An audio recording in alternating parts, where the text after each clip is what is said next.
Phoenix Audio presents Babies and Other Hazards of Sex by Dave Barry.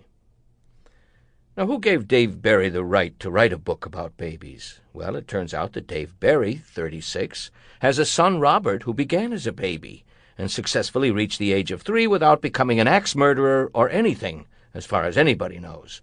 In addition, Mr. Barry spent a number of hours thinking about babies and has observed them in other people's cars at traffic lights. He also owns a dog, and at the age of 15 completed much of the course required to obtain a Red Cross Senior Life-Saving Badge. Should you have a baby? Should anybody? Some important pompous advice to couples about to get pregnant.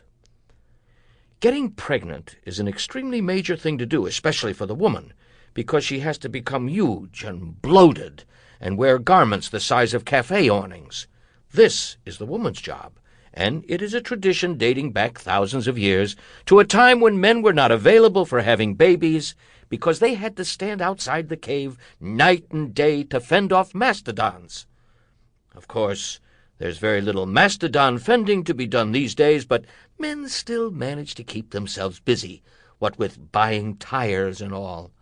So it is still pretty much the traditional role of the woman to get pregnant and go through labor and have the baby and feed it and nurture it up until it is old enough to throw a football with reasonable accuracy. In recent years, however, men have become more involved in childbirth and child-rearing as part of a federally mandated national trend. Under the terms of this trend, men are beginning to see that they can free themselves from the restrictions of their self-made macho prisons and allow themselves to show their emotions openly, to laugh, to cry, to love, to just generally behave like certified wimps. What this means to you males is that if you get a female pregnant, you are now expected to behave in an extremely sensitive manner and watch the baby come out. I will explain how to do this later. My point here, young couples, is that baby having is extremely serious business, and you probably don't have the vaguest idea what you're doing. So I think we should start off with a quiz to test your knowledge of important baby facts. 1. How many times do you estimate that a baby's diaper must be changed before the baby becomes toilet trained?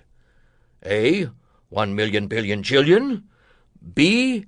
1 skillion hillion drillion gazillion. C. Many babies never become toilet trained. 2. What is the most disgusting thing you can imagine that a baby might deliberately put in? Sample complete. Ready to continue?